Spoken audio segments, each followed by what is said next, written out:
Right, so welcome to part 4 of New to Motorhomes, and this is a bit of a compilation of videos. I don't think I've ever managed to actually film everything that you do on a campsite. I know I've been doing videos for about 3 years and you think I might have managed it, but there's always something I think I miss.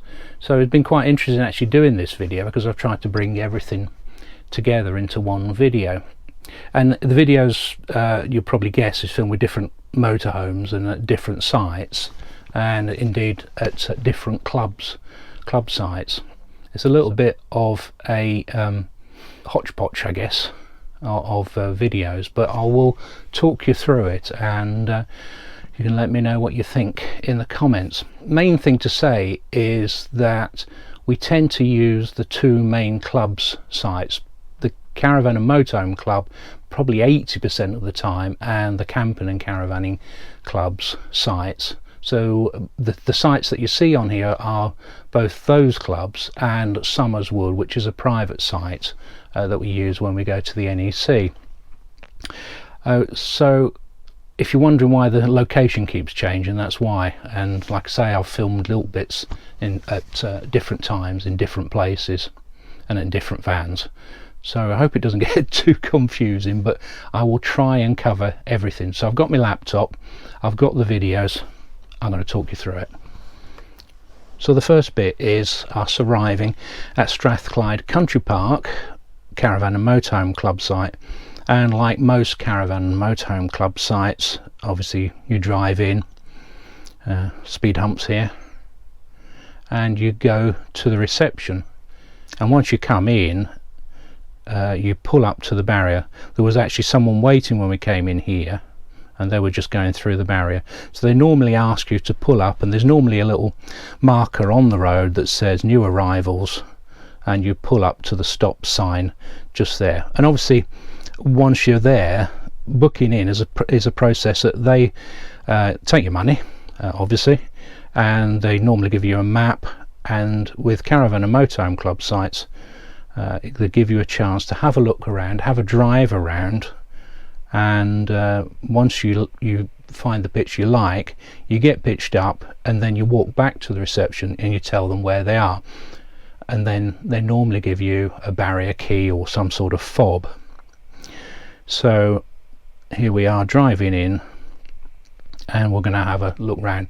Now, thing to say here is that the speed limit on these sites is 5 miles an hour. There are far too many people driving far too fast around these sites. There are kids on bikes, there are people walking about. For goodness sake, take it slowly around here. Just take it easy, you're not in a rush. What you normally also get is you get a little map, so you can have a look at the map and you can see what sort of sites, the different types of pitches. You know, some will be service pitches, and we'll come on to that a little bit later, and some will be ordinary pitches, and you can choose the type of pitch that you want.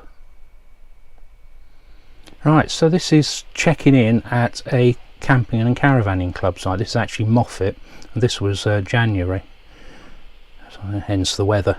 But the difference with these sites is that someone shows you to your pitch, and in this case a man on a bicycle goes ahead of you and shows you where to pitch up.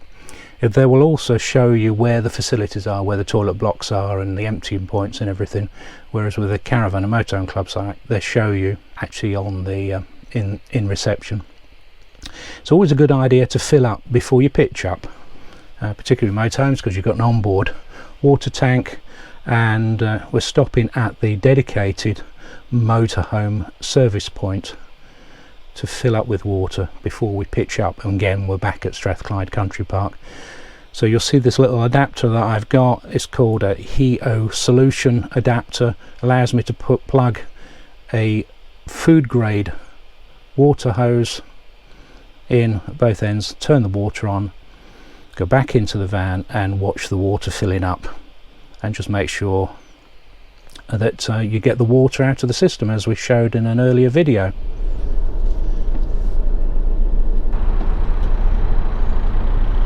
So I mean, key thing is not to go on the grass because it's really soggy, so give myself plenty of room. Go forward quite a bit. It's actually quite easy here because you've not got Caravans either side. I'm just going backwards slowly. I'm looking for the white peg.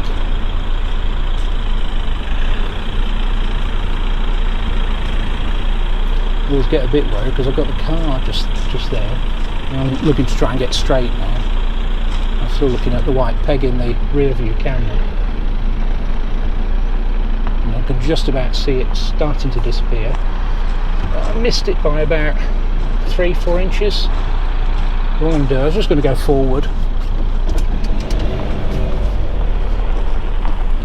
I think once you do that, you then can look at the side of the pitch and just check that you're level, or you're straight with the pitch. I'm just going to try and keep the peg just on the offside there. And let's see, you don't really need to go too far in. Quite long pitches these. That's it. We're in, we're set up. We'll get the electricity plugged in.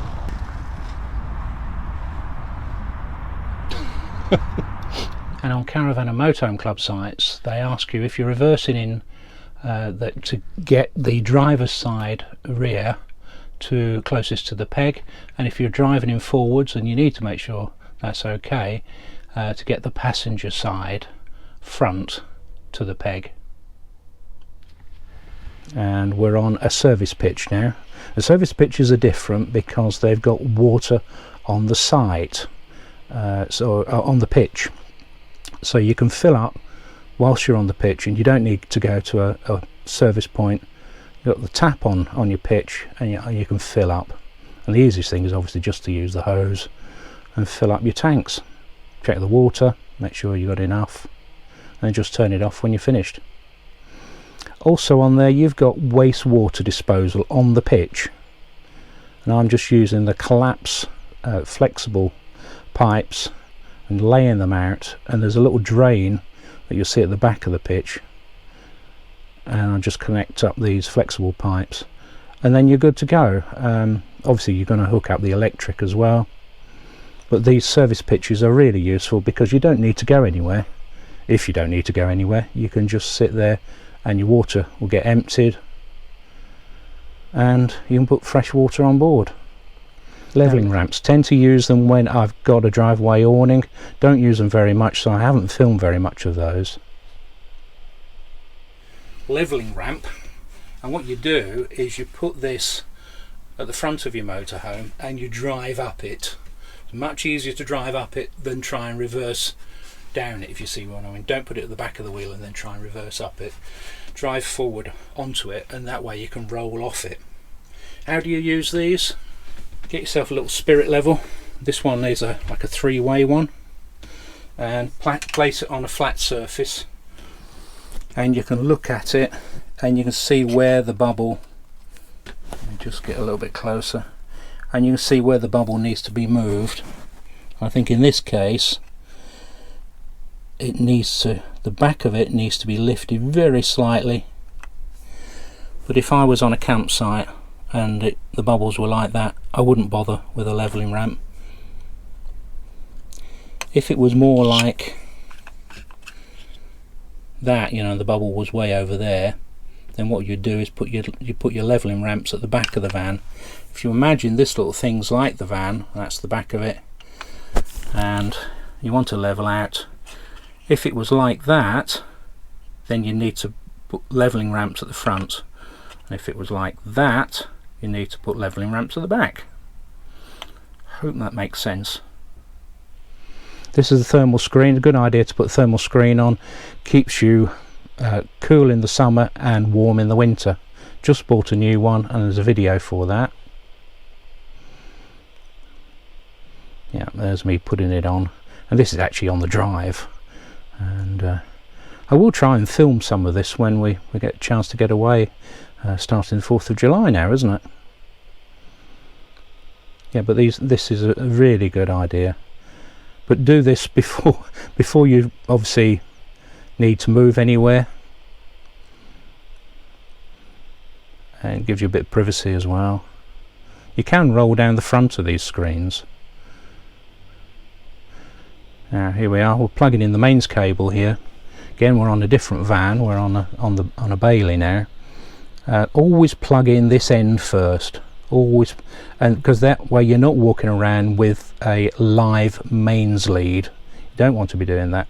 And when you're unrolling it, just make sure there's no damage to the cable, any nicks or anything, and you don't really want to be plugging a cable in that's damaged.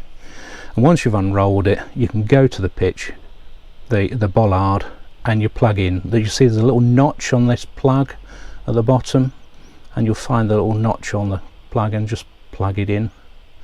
Some plugs you have to twist and turn to get them to connect. Right, water. Now if you don't want to move and you're not on a service pitch, you can use an Aquaroll.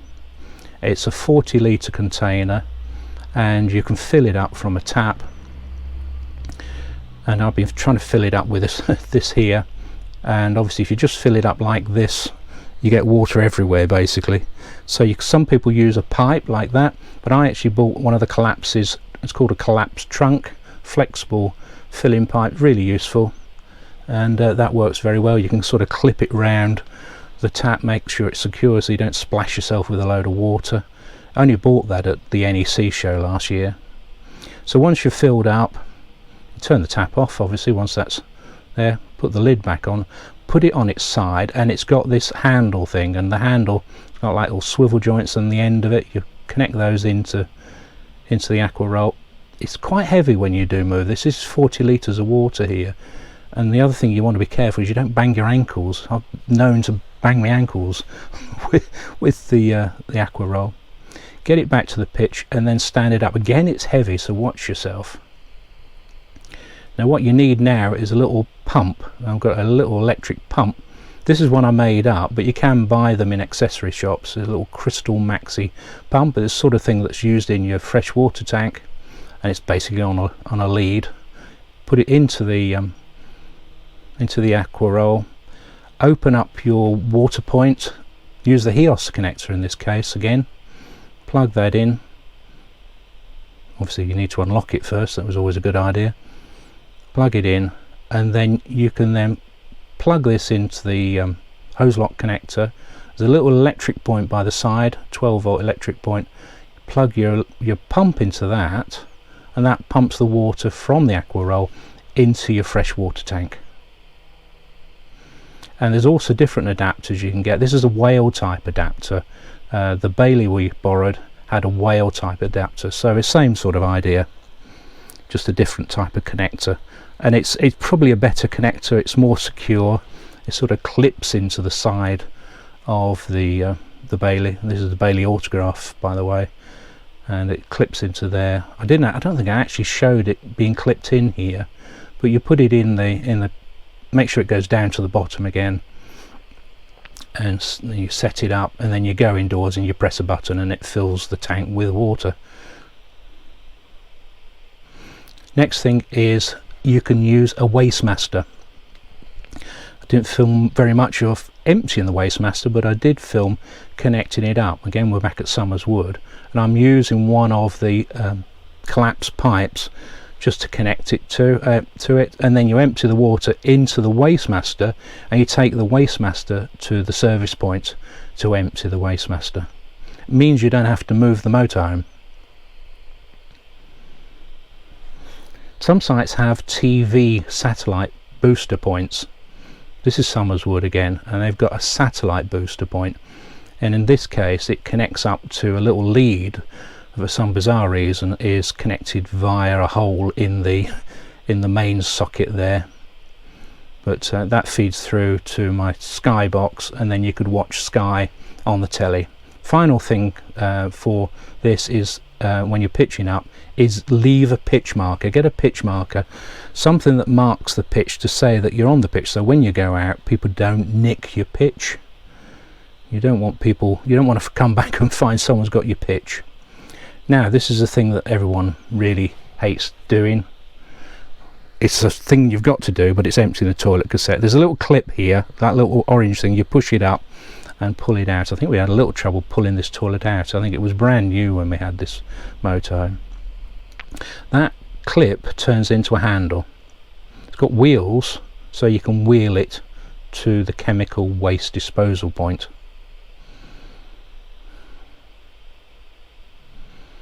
That's it, and you just make sure you close the thing, and you just wheel it to the point. Doesn't run very well over stones, but it's quite good on tarmac. Chemical waste point.